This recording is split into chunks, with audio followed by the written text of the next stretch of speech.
రవాణా రంగంలో పనిచేస్తున్నటువంటి లైట్ మోటార్ వెహికల్ డ్రైవర్స్ అదేవిధంగా ట్రావెలర్స్ అందరూ కూడా ఆర్టీఏ కార్యాలయం ముందు ఏఐటీయూసీ ఆధ్వర్యంలో ధర్నా నిర్వహించడం జరిగింది. ముఖ్యంగా వీళ్ళు ఏం గొంతమ్మ కోరికలు అడగడం లేదు. ఈరోజు మహారాష్ట్ర నుండి కర్ణాటక నుండి ఓన్ ప్లేట్లు బండి నిబంధనలకు విరుద్ధంగా ఈరోజు తెలంగాణ రాష్ట్రంలో నడిపిస్తూ ఈ తెలంగాణ రాష్ట్రంలో ఉన్నటువంటి డ్రైవర్లందరినీ పుట్టగొడుతున్నటువంటి పరిస్థితి ఉంది. ఈ ఓన్ ప్లేట్లు నడిపించొద్దని చెప్పేసి నిబంధనలు ఉన్నప్పటికీ కూడా ఇక్కడ ఆర్టీఏ అధికారులకు ఎన్నిసార్లు కూడా మొరపెట్టుకున్నప్పటికీ స్పందించని పరిస్థితుల్లో ఈరోజు ఆర్టీఏ కార్యాలయం ధర్నా నిర్వహించడం జరిగింది. వీళ్ళు అడుగుతున్నది ఒకటే, వెంటనే నిబంధనలకు వ్యతిరేకంగా ఏదైతే మహారాష్ట్ర కర్ణాటక ఓన్ ప్లేట్లు బండ్లు ఇక్కడ ఉన్నటువంటి రాజకీయ నాయకుల పలుకుబడితో నడుస్తూ ఉన్నాయో వాటిని వెంటనే వెనక్కి పంపించాలి. ఒకవేళ ఆ మహారాష్ట్ర కర్ణాటక బండ్లు ఓన్ ప్లేట్ బండ్లు కనుక ఈ సంగారెడ్డి జిల్లాలో కానీ తెలంగాణ రాష్ట్రంలో కానీ నడిపించినట్లయితే వాటిని అడ్డుకుంటాము. దానికి పూర్తి బాధ్యత ఇక్కడ ఉన్నటువంటి ఆర్టీ అధికారులే వహించాల్సి వస్తుందని చెప్పేసి కూడా ఈ సందర్భంగా ఏఐటీసీగా మేము హెచ్చరిక చేస్తా ఉన్నాం.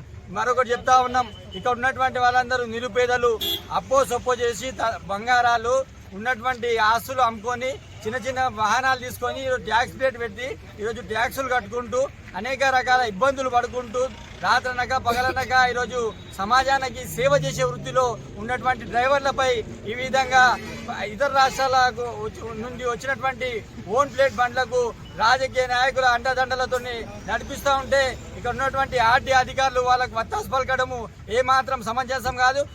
ఈ వైఖరి కనుక కొనసాగిస్తే రాబోయే రోజుల్లో ఈ జిల్లాలో ఉన్నటువంటి జహీరాబాద్, సదాశివపేట్, అదేవిధంగా లింగంపల్లి, పటాన్చెరు, నారాయణఖేడ్ వీళ్ళందరినీ కూడా సహకారంతో ఇక్కడ ఈ మహారాష్ట్ర నుంచి వెహికల్స్ వచ్చి దర్జాగా ఇక్కడనే పెట్టుకొని ట్యాక్సీ కొడుతున్నారు. కాబట్టి మరి మా పైన గిట మీరు దయచేసి గమనించాలి. ఇది లేదంటే ఇది రాబోయే కాలంలో చాలా పెద్ద ఎత్తున ఉధృతంగా ఇది ఉద్యమం కొనసాగుతుంది. కాబట్టి మీరు ఎప్పటికైనా గుర్తు పెట్టుకోవాల్సింది ఒకటే, ఎప్పటికీ మేము లోకల్లోనే ఉంటాం. కాబట్టి మాకు లోకల్ వాళ్లకు మీరు సహకరించినట్టయితే అన్న మీకు సాములు కానీ ఇప్పుడు అయ్యప్ప సాములకు మేము దయచేసి చెప్తున్నాము, మహారాష్ట్ర నుంచి వచ్చిపోతే బండికి 5,000 6,000 డీజిల్కి ఇస్తారు.